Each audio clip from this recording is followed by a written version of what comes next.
various rumors you got fired. Yeah. Oh, sijui nini. How was that transition like for you? After quitting the show, I knew there were so many doors that were gonna open. But that was just a thought. After some time calls ziliacha kukam. Wale watu nilikuanga friends now stopped being friends. I really have a tight circle. Maboy wangu na wapenda mbaya. But wale watu nilikuwa najua ni my friends in the industry waliacha kuwa there for me. My mom alikuwa na jam literally because I couldn't even watch Netflix. I hated acting that particular time. I've never said this before, but I'm gonna say acting? I hated seeing people acting. Nilikuwa mpaka na, I'm sure even my mom can attest to this. Nilikuwa naona najitoa. I started spending time in my room. Na mimi ni extrovert. Mabeste wananicall na ambia, mase nimeenda job kiasi na hakuna job sahi. It's really so hard to explain up to date.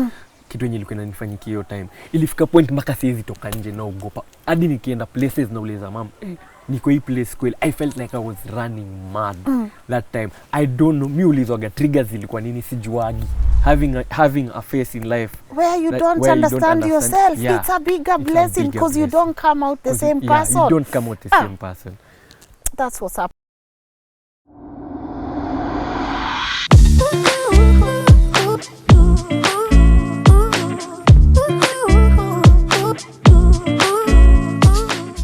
Hello and a warm welcome to the show. My name is Lynn Ngugi. Now, I'm pretty sure many of you know my guest today for his brilliant acting presence in our TV screen.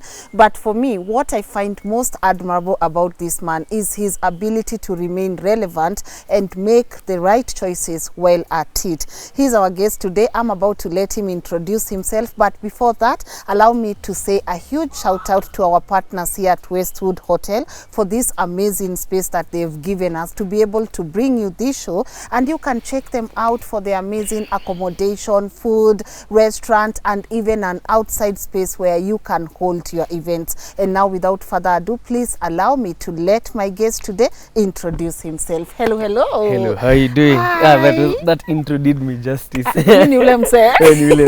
No, but you have a brilliant acting presence. Wow. That's a fact. That is really humbling.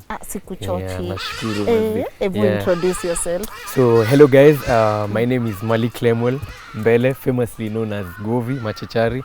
Yeah, na sasa tumekuwa wakubwa sasa. Malik Lemi na anatesa sasa. Unatesa ndevu. Swag. Umenyoa juzi. Oh, so umetrim. Oh, you're also getting the hang of it kuzitrim zikimea. Sasa hizo sasa tumezeeka tunafeel tu kutoa kila saa. Yeah. It's really nice to have you on the show. Can I just say how beautiful your voice is? For real? For real. No, I know they are watching. So. Radio jobs zianze kuingia. Is it something you've thought about? Yeah. Being a radio presenter? Yeah. Why are you not? I've done voiceovers. I've done voiceovers for Dutch Vela. We did a project that was called Learning by Ear. Yeah. I've done a couple of voiceovers pia. Mtunze punda akutunze. Vitu kama hizo. Tunza clinic voiceover. I've done about, I think if I'm not wrong, about 20 voiceovers plus. Yeah. All right. Yeah. If you are to quickly do something with us in that element of your voice, hear about the show or even about this particular moment, Ebu give us something. Oh, with the voice? Yeah, with the voice. All right. Hello guys. It's your boy here, Malik Lemuel Mbele, chilling with you, Lynn Ngugi. I'm proud to be here. Keep watching, Mary. Dear Lord. That's a beautiful voice. Thank you. And may that voice open so many doors for you, Cindy. Amen. You know, the reason I invited you here on the show, Malik, is because first, you're really young. Yeah. When I look at you, I see like a small bro. Yeah. But I see also how much you try to put your work out there. Yeah. And I was looking, how has this guy been on our TV screen for more than a decade, and he's still here hustling, and he was young, making all the right financial choices. And for me, I must say I'm proud. I'm proud, Cindy. Yeah, I know this show gets watched probably by many people outside. Yeah. So probably if you could take us back, who is Malik? Where was he born until afike akaka stage? Saya anatesa sasa. Malik Lemuel was born in 2000, July 29, at Kenyatta Hospital. Hiyo wakati mambo ilikuwa rahisi, lakini I had the best parents. My parents are just the best. What do you They mean took mambo care of ikuwa me. rahisi? Hiyo time unajua wazazi sasa nimegrow, kuna vitu tunaweza ongea. Wazazi by the time wanapata mtoi ama mama akiland that anaenda kwa na mtoi, their parents who maybe hiyo time hawajiwezi wanaona let me just get rid of this baby. But you see, one thing, I came, nilijipata on earth. That means that was the first exam that my parents passed. Juu alinionyesha hiyo love. They let me come on earth. So ni kitu mimi washukuru sana to my mom and dad. The other thing, when tulikuwa nasema hiyo time life haikuwa rahisi for them, I'm sure. They were a young couple. Na mi kufika hapa mahali nimefika ni grace ya God na push ya mother. Unaona? So ni kitu mimi appreciate sana. Yeah. So journey imekuwa, the journey has been okay. Kuzaliwa, I was born in Kenyatta Hospital, moved to various places because on your time bado ile time yenye bado mambo haijakuwa fresh. And I think mamu niambia 2002 I did a voiceover for Familia Uji. That was the first thing nilifanya ya at least naweza sema usanii. 2002, you how old? I was 2. But I think nilikuwa mtu mwenye mamu niambiaga kuhusu venye alikuwa anaambiwa always na God. Angeza king. And my name is Lamuel, so King Lemuel, Proverbs 31. Amen. Yeah, so I think ndo ikafika hiyo point enye sasa vitu zikaanza kuopen up because of the revelation that a king was to come. So 2002 nikafanya Familia Voice Uji, voice over, Familia Uji. Then 2005 nikakuja nikafanya Makutano Junction. I think it was about 3 episodes if I'm not wrong. Then nikaenda tena silent, nikarudi ball. Mimi nilikuwa nacheza ball sana huko South B. And then 2008 Mungu akafungua milango, tukajipata auditions Machachari. Tukapata. And that's how ikakuwa mpaka sasa hivi mahali tumefika. It's been a good journey. Not so nice, not so bad. It's been, unajua kila kitu ni bumpy. Kila kitu yenye si bumpy yenye inaenda nywe haitakufunza lesson. Au utakuwa na anything in mind. So ndio mimi nashukuru, like I've seen the power of people helping. Unajua ni mtu alinisaidia nikafika mpaka hii point. Destiny helpers. Destiny helpers. Wow, let's talk about you starting, serious acting at such a young age. You're still a kid. And tunataka kukuona kila siku kwa Machachari. How are you able to genuinely balance you being a kid and you being this actor that Kenyans really want to see every other week? I think God alimake easy. Because si rahisi. Ukifikiria msee ako na job, alafu bado ako na shule, unaonapo kuangalia the balance is really hard. But for me, imagine sikuwa I struggle. I was doing good in school. Nilikuwa napendwa na walimu, napendwa na my fellow students and all that. And the schools I went to gave me comfort. And they told me walikuwa wanani support. Wende utaweka jina hii shule juu. Awesome. So enda job. Fanya job. Bora tu grades baki. Na even though I think that promise nearly deliver. Wow, brilliant. And I see you talking about your mom a lot because I know she's watching you right there. By the way, my people, she's behind the scene pale. Supporting you, holding your hand. Has it always been like that? Mom yani amekuwa, unajua yule msee mwenye anakuaga always yani hapo kila time. Ile time una feel uko down na hapo, ile time uko up. Yani my mom celebrates me in every level in life. When I'm down, when I'm up, she celebrates me. And I feel like that's the best gift a parent can ever give to their child. Just that listening ear and support. Trust you me, that thing has worked for my life. Do you guys disagree? Were there moments where you felt like mom, me ni teenager, unaniambia nini sasa? Mara mingi, I'm sure hata mama anaweza test. Yani mimi mpaka kuna time unapata ati tumejamiana, alafu before tuende tulali tunaanza kuchekeshana. Our laughter is the medicine in our family. So unapata tunaanza kuchekeshana, tuko like kitu ina happen, au unakuta tu mother anafanya kitu tu fulani, unajipata tu wacha tu nicheke tu, hiyo story imeisha. So through laughing tumeweza kusaidiana sana, na I think naweza sema it's been a good journey. I think she's the best mom I'd ever ask for. Yani nilipatia tu the right person. and I know you are making her proud already, so we know the best you can do is continue making her proud. Sindio, I don't want to dwell much on Machachari because I know everyone knows Govi, and all I want to try and find out is who is Malik after Govi is done with, after Machachari comes to an end. Of course, for you as a child actor, it must have been hard for you to know you are not waking up to a set, and then various rumors you got fired, oh sijui nini. How was that transition like for you?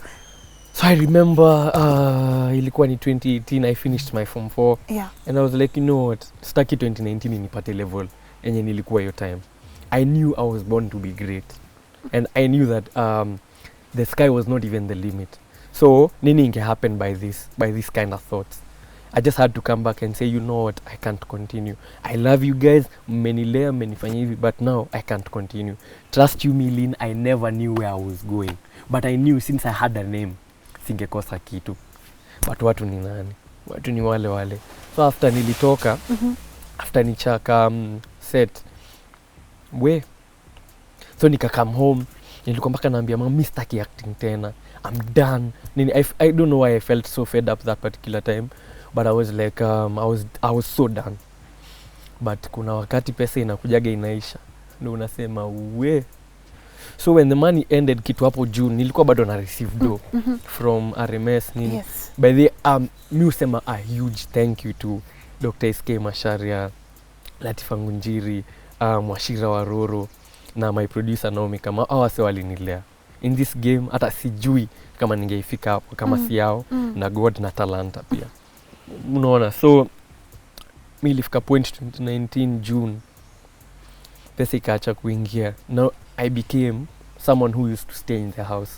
Mind you, all these years zenye zilikuwa zimepita, I used to wake up at 4, either naenda shule ama naenda set.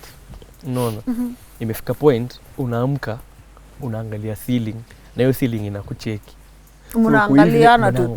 Mimi nakwambia, I don't know, something just happened. There was a shift one day. Nikaanza feel like my body ina change. I'm like, what is happening, you know?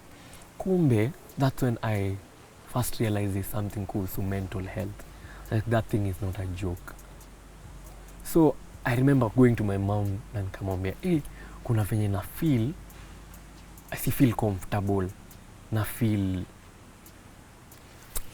hati yangu ina beat mbio, sikuwa nimezoea hivyo, na feel, and there was so much, my head ilikuwa imejaza thoughts. Unaona? So my mom ako like, my mom mara ya kwanza hakuwa anajua ni nini na happen. I remember we went to akufika, they asked me, by the way unatumia drugs nini? And I'm like, no, mimi hata situmiagi hizo vitu. I don't know, my body is changing. And then you also get angry because people don't understand you. Unaambia mtu kitu anaona ni kama unatumia drugs, you're like, unatumia drugs, and you're like, I don't even use. So hapo ndo you feel my mom aliplay a key role in my adulthood sasa mpaka mahali nimefika, because you know what, my mom never gave up on me.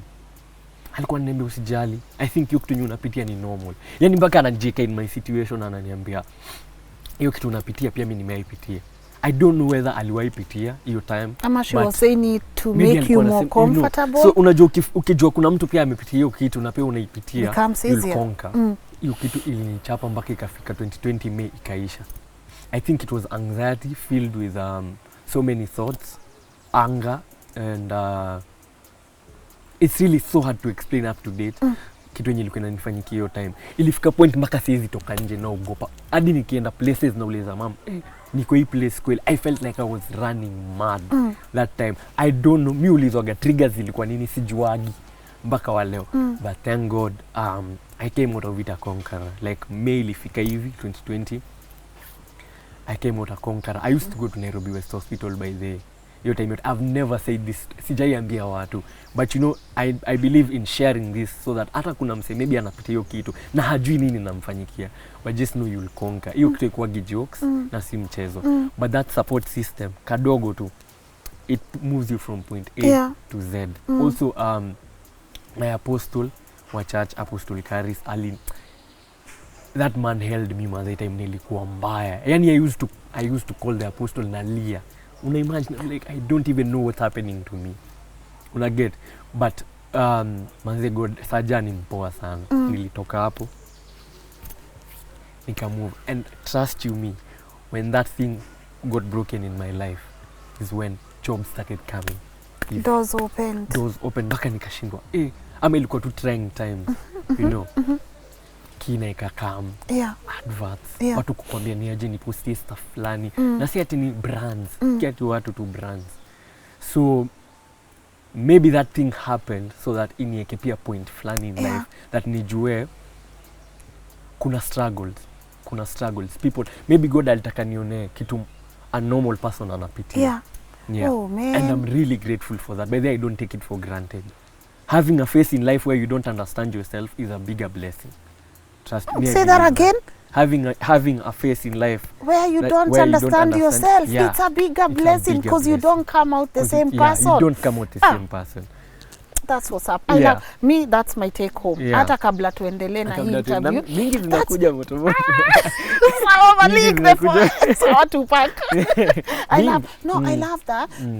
You know, first and foremost, proud moment for me right here, that you're even able to come out and talk about mental health with no shame around it, because you are an artist. And the last thing an artist even wants to say, it's to say something that may make people think of them as weak. But this is not someone being weak. This is someone owning up and saying, I've been through this and this is how I conquered, and you too can conquer, you know? Like, did you think your role as Govi, the end of your role as Govi was marking the end for you as an artist? Did it ever occur to you like maybe Kenyans will never see me anywhere acting or let me not lie. After quitting the show, I knew there were so many doors that were gonna open. But that was just a thought. After some time calls ziliacha kukam. Wale watu nilikuanga friends now stopped being friends. I really have a tight circle. Maboy wangu na wapenda mbaya. But wale watu nilikuwa najua ni my friends in the industry waliacha kuwa there for me. Wow. Unaona? So mimi nikasema, you know you get angry, you're like, bado sikuwa najua kuna that face in life. But thank God niliona. So nilikuwa nimejam. So I used to tell my mom, hata imagine kuna roles hata zilikuwa zikuje, and nilikuwa naambia mom, I don't even want to ever act anymore. I hate fame. Yani nilikuwa mpaka najibeat myself. I'm like, you know, Govi alikuwa, the character Govi ilikuwa, haikuwa ni kitu ati naiforce. Ilikuwa kitu natural. That was just you. That a boy mwenye ametulia, mwenye atakagi mambo mingi, and one who solves. I think that's me pia kwa life yangu. So your character kukam sasa imeisha. You know, like I normally said, when you make a choice, there's always gonna be a consequence, whether it's positive or negative. I know many people who say, Mati, but when only quit. But trust you me, quitting was a choice. I didn't know the consequence, kama ilikuwa positive or negative. You understand? I had both positive consequences and negative consequences. And when you believe in positivity, even the negative consequences turn out to be positive. Yes, because your positivity illuminates everything. Yes. So, your time I was so bitter, negative, ati nakaga tu home. Niko like, I used to be this guy mwenye angeitwaga shows, nalipwa, I meet and greet, kwa na meet and greet na watu, nalipwa. So hizo vitu zote zimeisha. Why? So I started thinking, ama maybe there are people wenye wame make sure sitai flourish kwa industry after quitting. But that wasn't the case. All these things were thoughts. Unaona? So if you keep yourself in that shell of thoughts, mtu hujiumiza mwenyewe. Unapata there's so much love out there for you, but you just don't know because you don't go out. You know. So you know, point ingine mother alikuwa, yani ndo nakwambiaga mother anakuwa in every point in my life, whether it's low or high. Bless her. Una get? My mom alikuwa na jam literally because I couldn't even watch Netflix. I hated acting that particular time. I've never said this before, but I'm gonna say it. I hated seeing people acting. Nilikuwa mpaka na, I'm sure even my mom can attest to this. Nilikuwa naona najitoa. I started spending time in my room. Na mimi ni extrovert. Mabeste wananicall na wambia, mase nimeenda job kiasi na hakuna job sahi. So, nilichukia acting. But wacha nikuambie, kuna role niliitiwa kwa kina. I called my mom about it and I was like, Mom, maze, kuna auditions zina happen za kina na do you want me to do them? My mom told me, Malik, me I'm rooting for you. fanya hiyo kitu na utume by leo na nita counter check because you know my mom is my manager as well. Na nita counter check.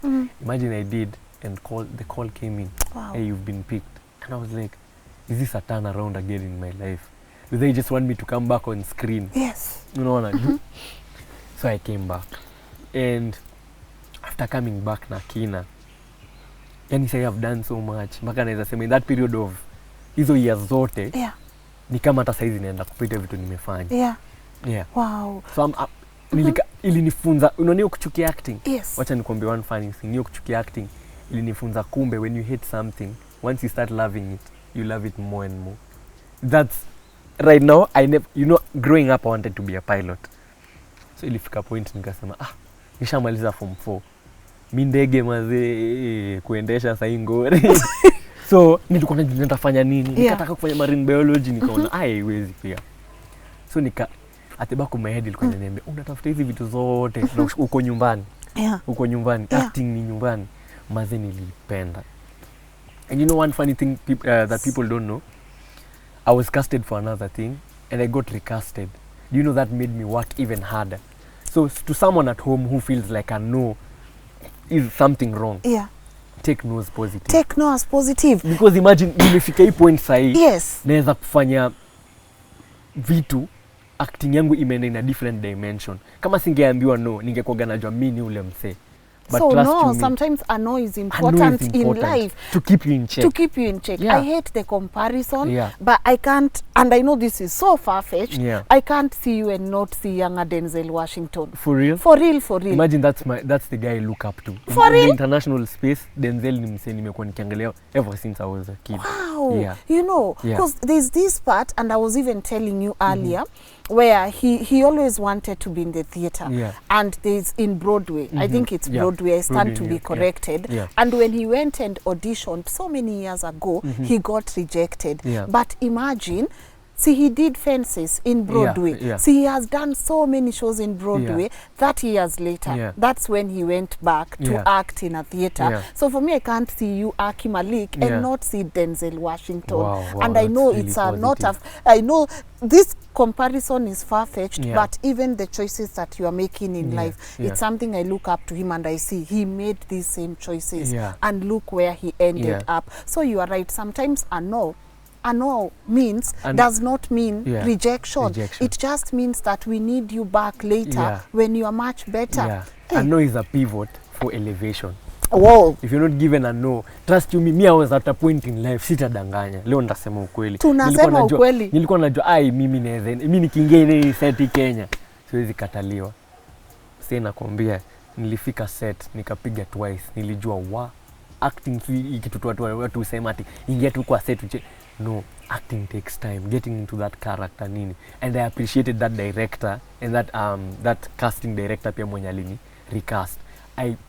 Mpaka wa leo mi appreciate because I'm sure sai mahali wako wanasemaga man, this guy has grown. I didn't know. Nilikuwa nimetoka somewhere yenye nimekuaga kwa comfort zone for many years. Najua mimi ndo the best. But trust you me, there is always someone better out there than you. Ni yeye tu bado time yake haijafika. But time yake ikifika, he or she is gonna give you a run for your money. Yes, but don't let them outwork you. Don't let nobody outwork you. I know there's a better version of someone, but I also say that if you keep putting in the work, no matter what happens, if I'm putting in the work, wacha tufike hapo kwa checkmate. No one will outwork me. Na hiyo ndo poa, healthy competition. Ni feel vibaya sana, wase wakisikia vibaya ati mna compete kama ni healthy competition. Do you think it's there in our industry, especially for you actors, where you always feel like I hosted an artist, I won't mention his name, he's such a big artist, but he said something, Link, do you know I came out with one of the biggest songs and not even any celebrities in Kenya would call me to say manze hii song imetesa, but he was getting the love from his fans and not his peers in the industry. Does that happen to you guys? I'm not gonna lie, I kind of felt like it was only me in the acting industry that sikuwaipewa support na anyone apart from my mom. Mpaka sahi mi feel hivyo, but sasa umesema story yo artist, so nimeona kumbe tuko wengi. Yes. I'm not gonna lie, I can count the number of people in our industry na tuko wengi wenye wamenipatia even a call ama just a text message kuniambia ni aje, nimewatch kitu yako na ni kali sana. The most enye mi upata ni nini? Ni mafans. But you know what I said? I'm not gonna be remorseful about that. Yes. Yeah, I'm never gonna be remorseful about a big actor or a big actress calling me and telling me ni aje, by the way umefanya kitu poa, and I'm never even gonna think about it. If they want, mi usema kitu kizuri kinajiuza. Good. Unaona? Yes. Kitu kizuri kinajiuza. Yes. Wataka kwa hiyo kiti, Yes. one day atasikia, man, I need to give this guy a call. Atanipigia. Yeah. So it's time. Time is a healer. Yeah. I'm not gonna lie. You time know, is a you know healer. when people say time is a healer, I say time is an equalizer. It's an equalizer. Yeah. It's an Because equalizer. itafika point watakuwa na kako ile sasa tumeanza kutest. Acha nikwambie. Yeah. The only influence in the world, the only celebrity, someone told me this, na mimi mshukuru sana, is money. Once do yako imeshuka hivi, ile useleb, watu watataka kupiga picha na wewe. Yeah. Watu kuja kupiga picha kwa nini? Wanaona the glamour in you. But once that money is gone, that's the celebrity. We can see so many people in Kenya wenye sahi walikuwa ma-artist wakubwa, but judo iliisha, no one even wants to associate themselves with them. You know? So, tutapiga mboka, na the more work we do, the more float comes in, the more we continue empowering people out here. Wale ma-actors, bigger actresses, wenye ni hard for them kusema ni aje hiyo kitu ni kali. Yeah. They'll start coming in voluntarily. Yes. No force. Haina haja ati nimetext mtu nimwambia ati umeonaje show yangu.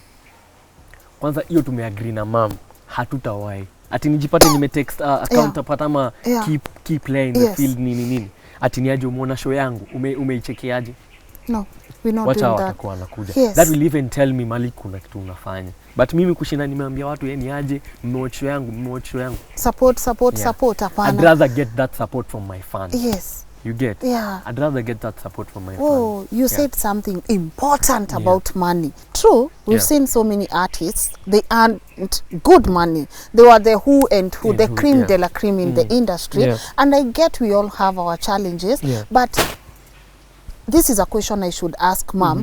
She's your manager, but I'm also getting the feeling you've been making these decisions together. How do you make sure that whatever you earn from your hustle is invested so that you don't come out to nasikia Govi hata alisota?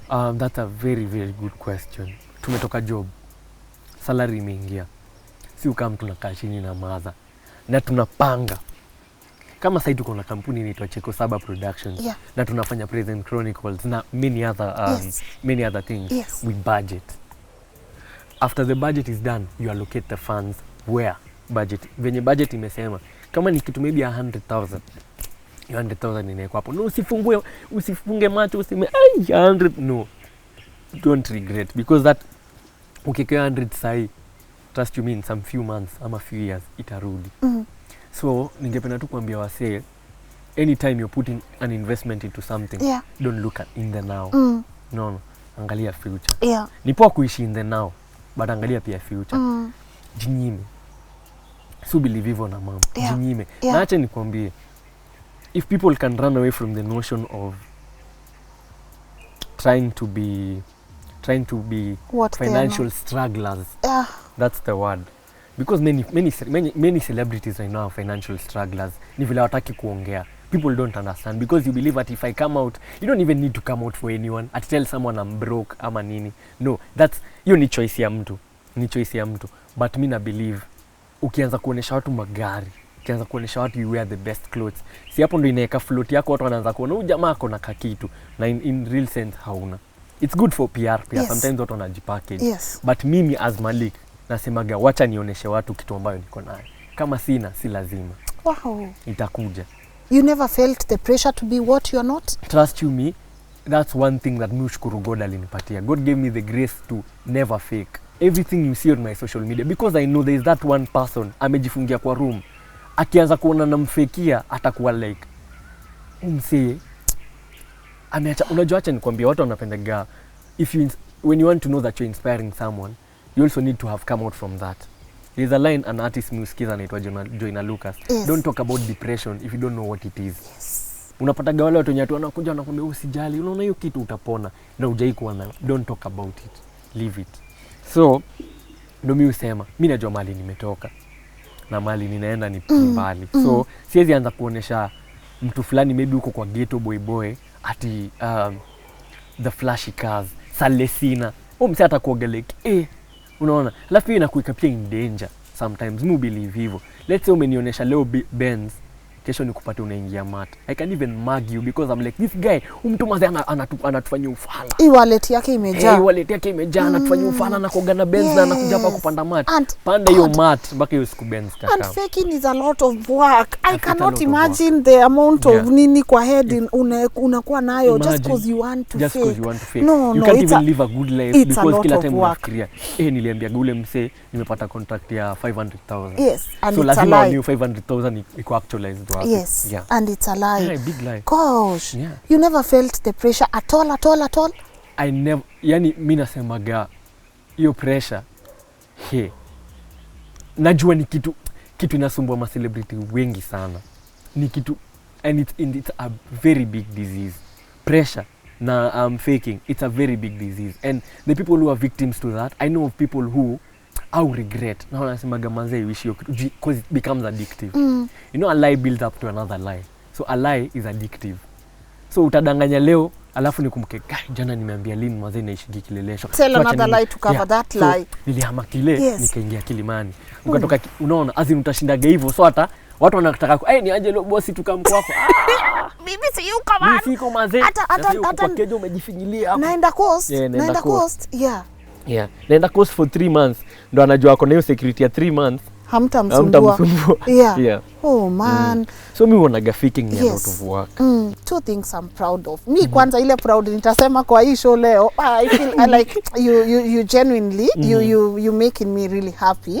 You even have a production company right now at your age. You have a production company. Talk to me about your production company and this wonderful show that we are seeing on YouTube.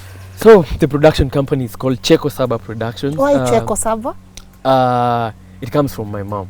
So Cheko, nilikwambia laughter is a very key thing in our house. Yes. So Cheko pia ilikuwa revelation ya my mom that my mom wants to keep people happy. Wow. Unaona? 7 is has significance. Yes. My best number is 7. I'm pretty sure even my mom's best number is 7. Yeah. Unaona? Productions ni productions. It's production. So we do everything. If you want photography, if you want sound, if you want music production, if you, basically everything your production. Yes. Cheko Saba has been there since 2012. Yeah. But it fikada a point it stagnate. I told my mom, you know what? We are going to do this thing through faith. Tutaanza kitu inaitwa Present Chronicles. Present Chronicles ilikuwa idea back in 2014. But I was like 2014 wasn't the right time. So na imagine 2014 mpaka 2021 ndio tukaanza. Ni kujipanga na kila kitu ina time yake. Now if I tell Present Chronicles stories, it will make more sense kuliko ile time.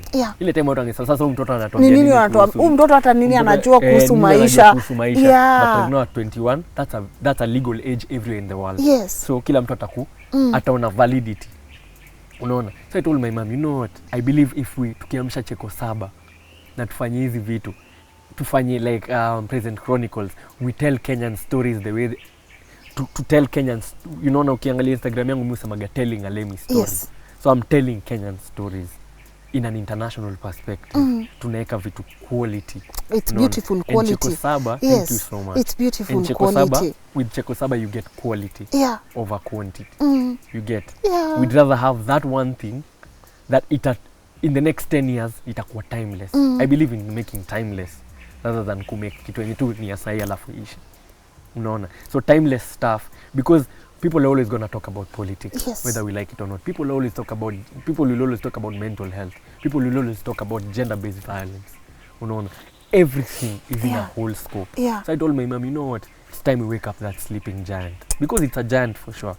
Na trust you me, after we tuliamsha hivi, we've done Present Chronicles episode 1. Present Chronicles episode 2. We've done Olewa, and we've done a music video coming up. And still pia inspire watu. Those are 5 key projects. And inspiration is one. Imekuwa sasa imerudi kickstart tena in 2 months. In 2 months. So you can imagine. Oh my goodness. Hey, let me ask, who do you look up to in this industry? I don't in life in general, not even, let's not limit it to the industry, in life. When it comes to Kenya, mi upenda nikae home when it comes to inspiration mi upenda nikae home. Wow. Juu au ni waseneza sema mse nampenda sana wacha nimpigie simu, unaona. Then when it comes to the international scope, hapo najua nitaenda, so bado nitakuwa na access to them. When it comes to Kenya, first of all my mom, because my mom pia ni actress, she's a director and producer, so hapo hivyo najua hapa niko safe, haizi nidanganya. Na no yake ama yes ivalid, unaona. The other person we look up to ni Bien wa Sauti Sol. That guy is so real. Hi Bien. Yeah, Bien is so real. He tells, he's one person sijaona akifake. Na mimi napenda watu wenye huwa wa fake. Bien mi ukaga chini literally. Have you guys ever met? One on one? The time we met ilikuwa show, hata sikudhani alijua ni mimi hata. But mimi nilijua ni yeye cause ilikuwa ni show alikuwa nayo. Sijui kama anaweza kumbuka, ilikuwa back in 2016 2017. We met up in Nikarura Forest.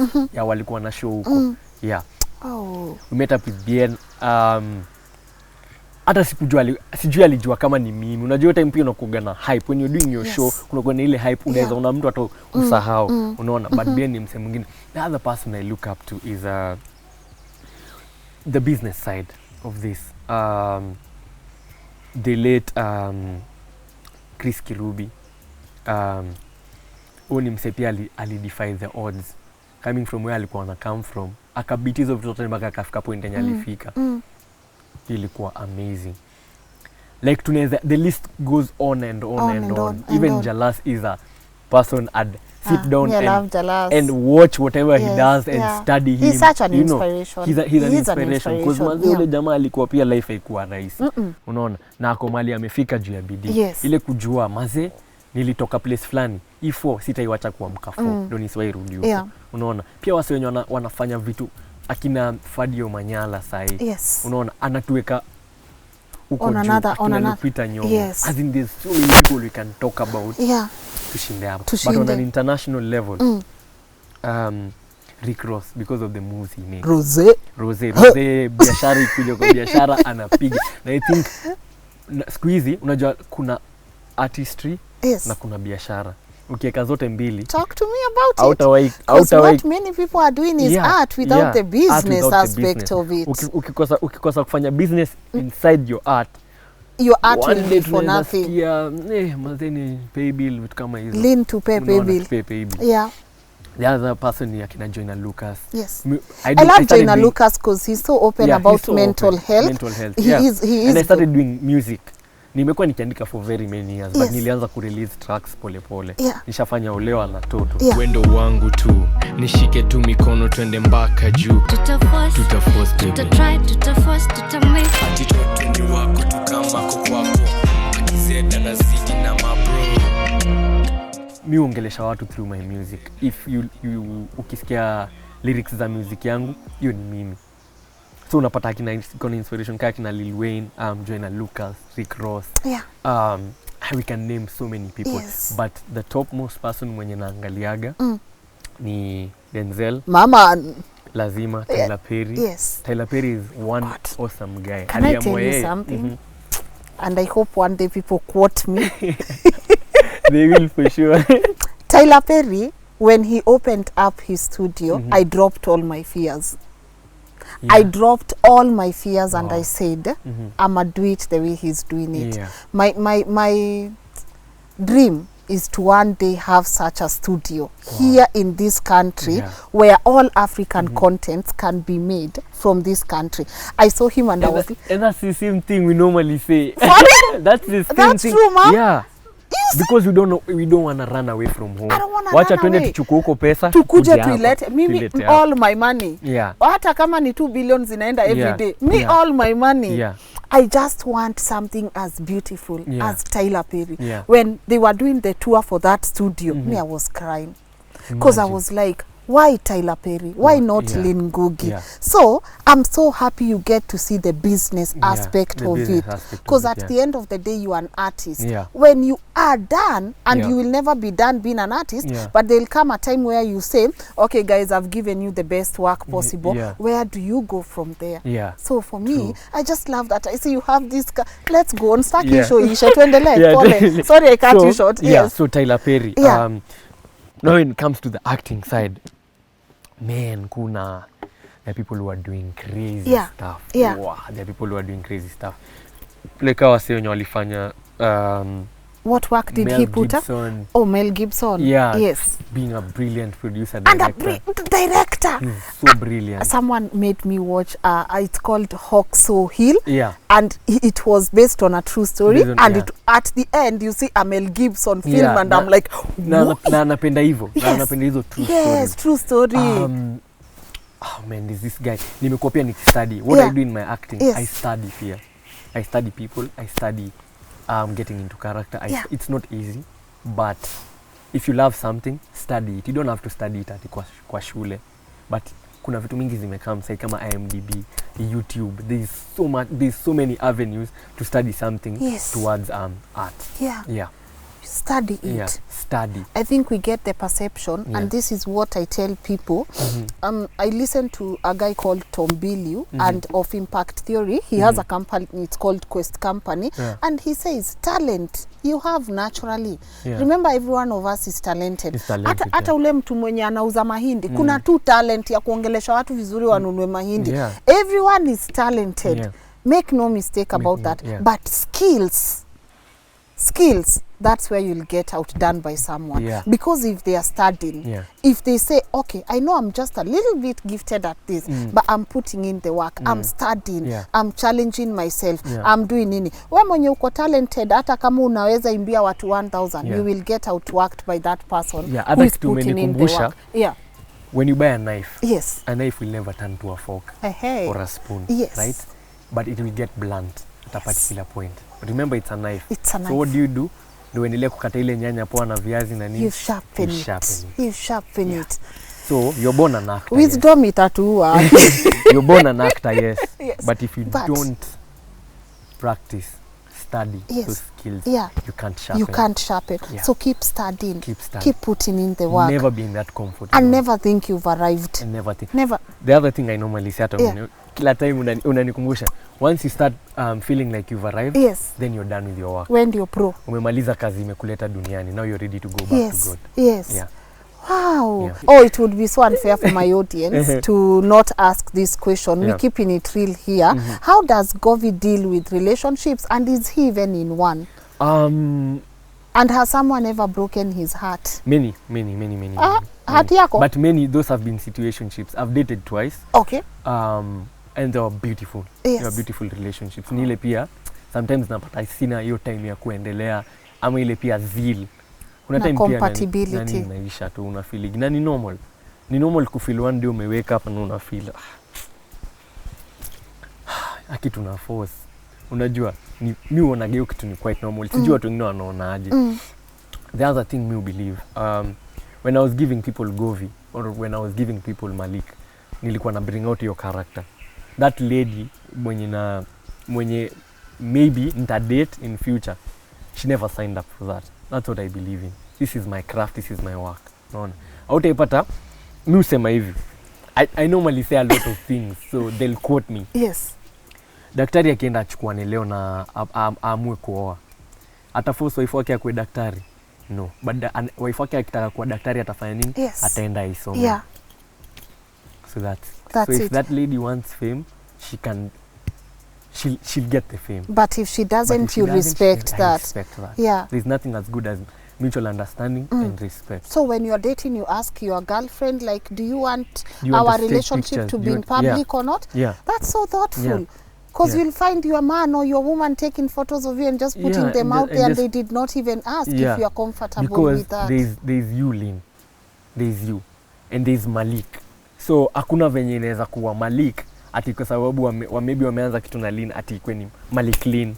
No, it's you. There's that individual. Na hii nimelearn a lot from BN. There's that individual perspective of you before you get into the relationship. What's your ideal type of woman? My ideal type of woman is I've always wished for a woman who's like my mom. I think maboy wengi husema hivyo, but it sounds mtu sound kama mama's boy, pia amezidi ameongelea sana. But you know, you can never get that particular person when unataka. Lazima mkam, pia relationship ni kusaidiana na kuongea na kuambiana. Najua hizi zote lakini na mimi ni mdogo, lakini hiyo ndio ukweli. don't disregard someone just because of the age. Yes. There's that experience someone amebeba ama kitu fulani and maybe mtu hana hata kama ako miaka 50. So mimi nataka a lady who's I value respect and I value time and communication. Those are 3 key things. If one starts going, then that's not for me. Wow, that's not for hizo me. vitu tu 3 na pia mtu kujijua, self realization. Unajua hawezi chukua na mtu mwenye ajijui atakuja kusumbua bure.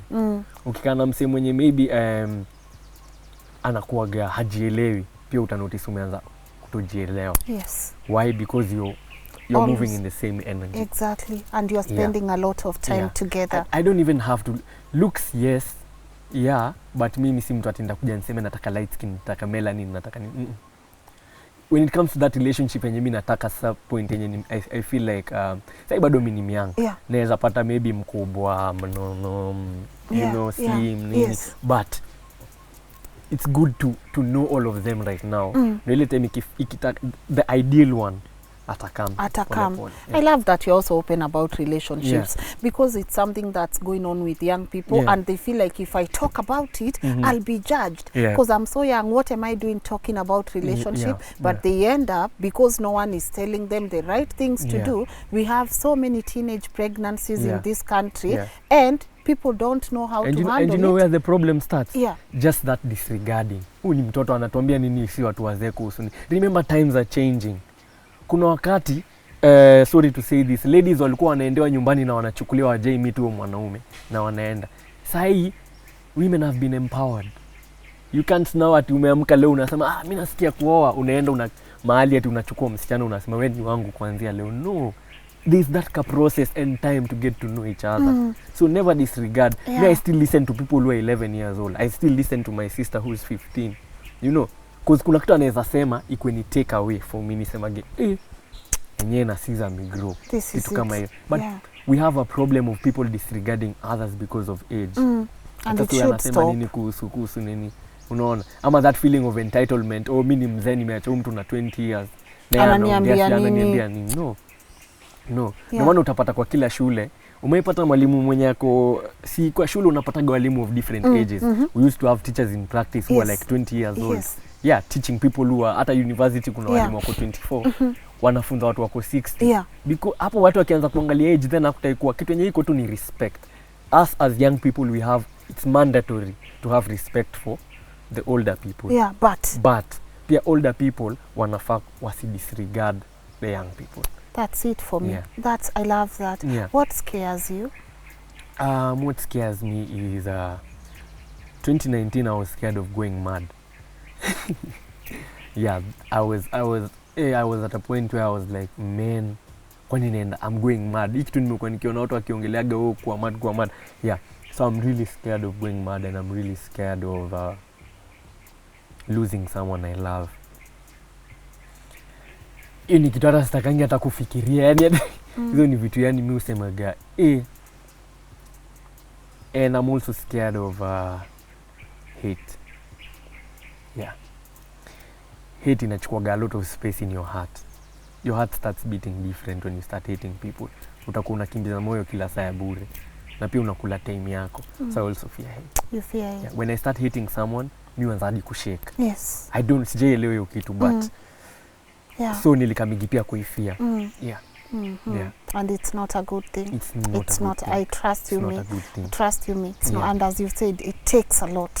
Because I've also found myself in that situation. But them two amekukosea and the best you can do is hate this person. But for what?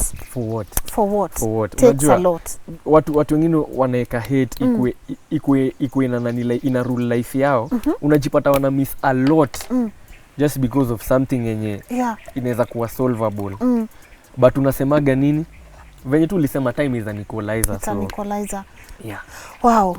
What future? I know you are working on Present Chronicles. I just want to also take this moment so that you can tell people what you are working on and what you are also releasing, what you've released and what they can expect from you. So Present Chronicles is about contemporary issues.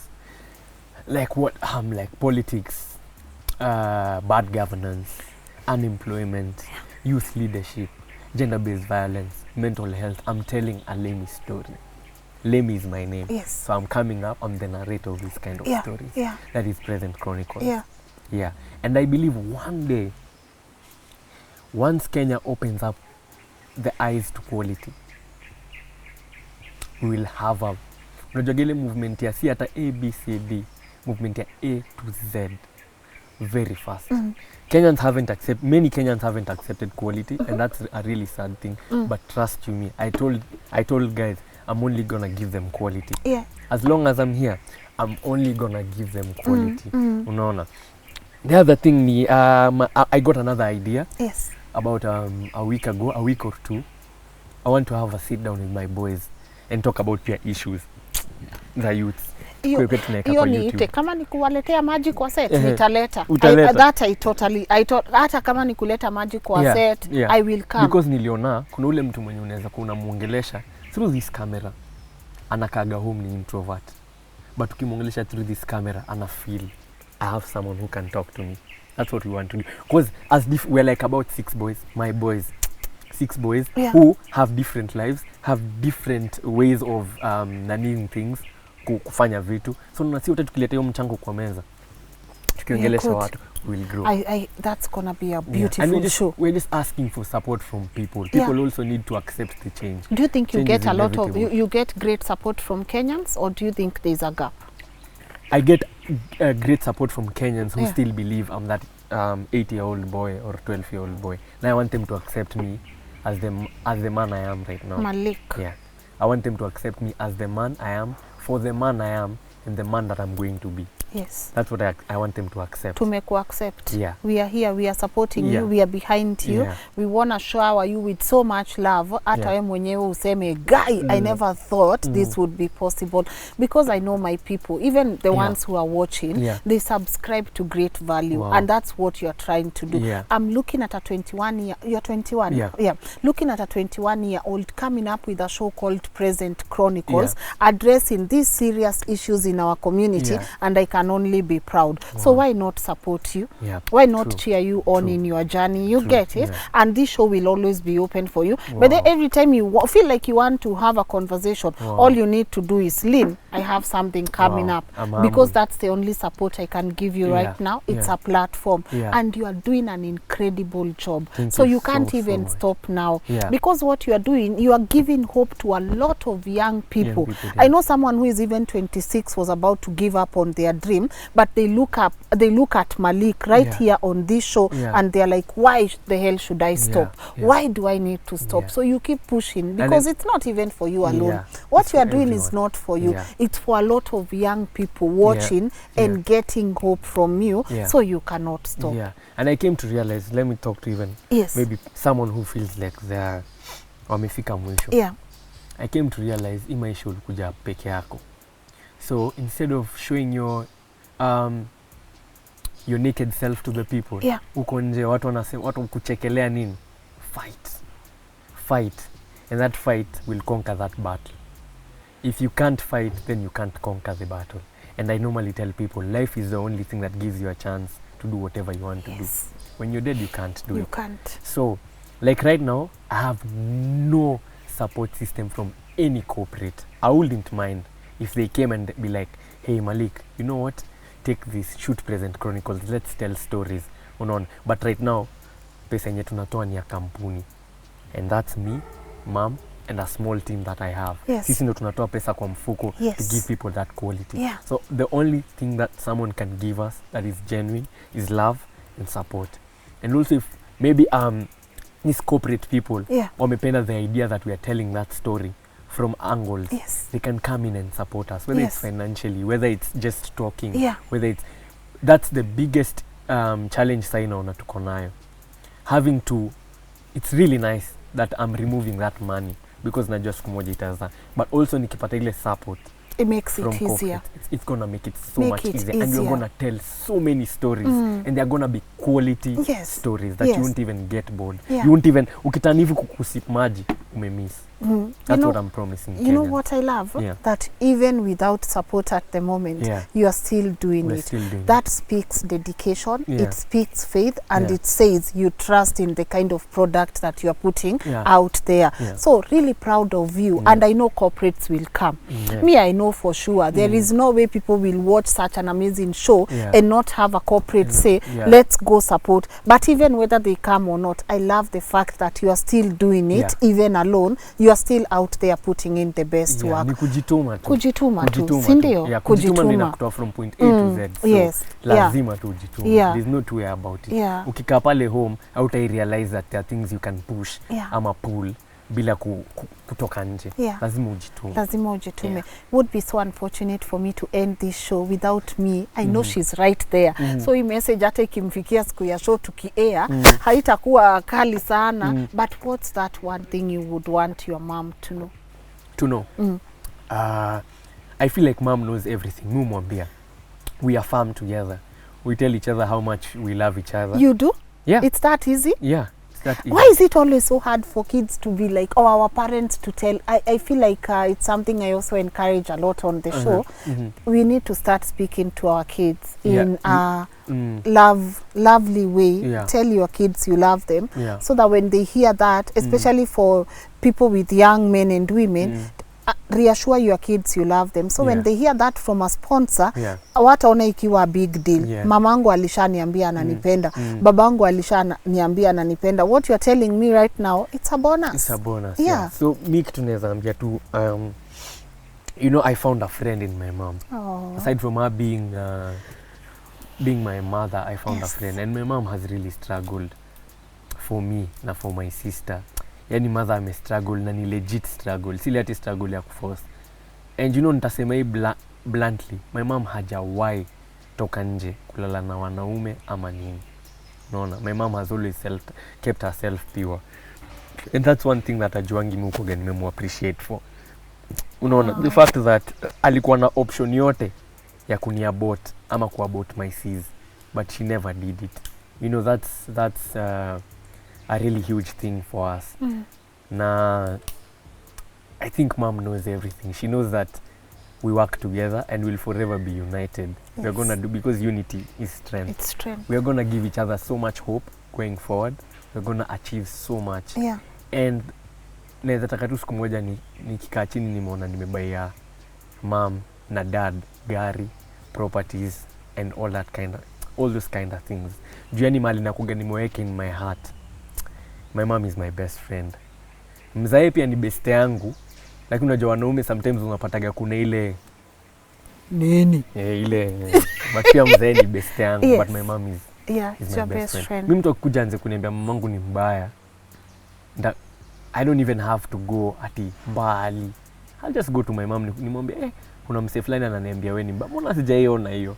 Unajua. Na pia mom, you know how many times my mom has broken down on me and my sister, and how many times my sister and I have broken down to her.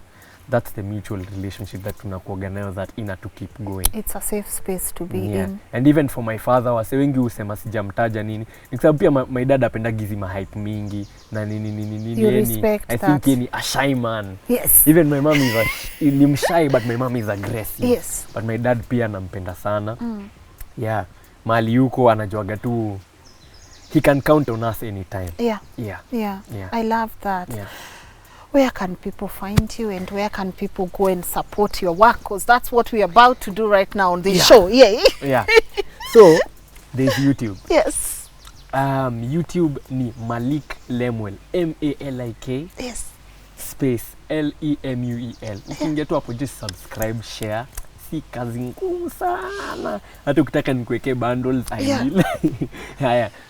Instagram Malik_Lemi, Facebook Malik Lemuel, and all of them are verified. Yes. Please, wale watu wenye wanaendaga kwa hizi zingine wanauziwa sijui odds, sijui za betting, sijui nini, tafadhali. Everything of mine is legit na iko verified. Twitter ni Malik Lemuel pia. That's the place you can find Malik. But nataka sana waseo wasapoti YouTube tuinuane, because hiyo hata si kitu ngumu. Washaenda huko, washaanza kutafuta. Tunajua mimi na believe aje.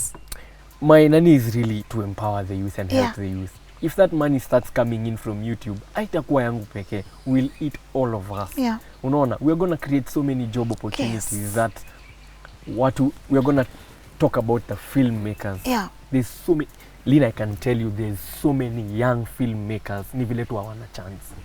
But me, because I have the voice And the name. And the name, if I'm given that type of support, I'm going to put all of them. Mi usikia vibaya sana that someone anakuja kwa email yangu ama DM ananiambia, Malik mazemi naweza act, lakini sijui nifanye, si uni support. Nashindo nitakusupport na nini? Bado nina maslahi yangu, pia nina maslahi ya familia, na maslahi ya kampuni. Unaona? So but na believe, your pesa ikianza come from YouTube, all of you will benefit. And we're not doing it for the money. Yes. We're just doing it for empowerment. Good.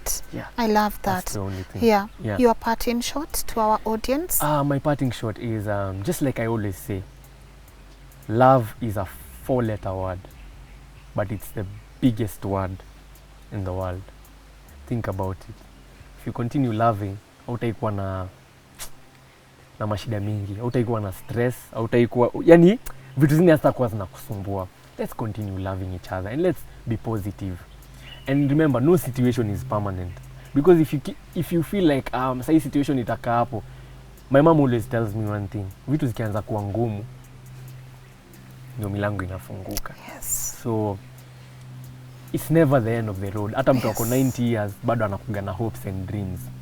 Unaona? So yeah, that's all I can say. So God our bless sana, na mimi nashukuru mazee that people have been there for me hizo miaka zote na wajaichoka na mimi. Hiyo ni kitu very na hatuchoki, hard to find. Hatuchoki. Na nashukuru sana mazee, nashukuru. Mimi nakoga tu nimeshukuru. Sijui hata niseme nini nyingine. Yeah. Kai. Yeah. Okay, this has to be one of those really beautiful shows that I've done, and I'm so glad you even accepted the request to come on the show. My pleasure. Me sitting here with you is a show I know many people will watch years to come. It's one for the books. It's one where when this guy goes, our flag iko all over, they'll always come back and listen to him when he spoke when he was 21. You see how we crave to find Isa's content because we were given so limited content about Isa, but we wished we had more of him. I'm just so glad you are here now, and I'm so proud of you, and keep pushing Malik. Me hata tufanye nini, me I will always be your supporter. Because I just love this. I love the vulnerability. I love the fact that you are so open about this conversation, and I just love the fact that you've given us a lot of wisdom. Ile wisdom umetupatia leo, hata tunaweza sema hii show tufanye tena after 2 weeks. First we digest. All the best in your work. Present Chronicles, your production company, and you guys, my people, you know how we do it on this show.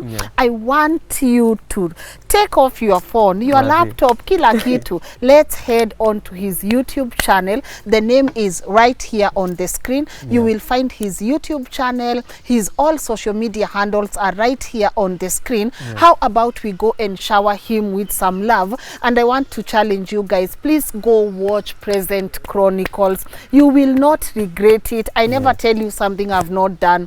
You know, we don't do that on this show. If I hadn't watched it, I wouldn't pitch it to you. So go watch Present Chronicles, support him, show him some love, subscribe, like, comment, turn on your notification bell, and do not forget to say what Lynn sent you.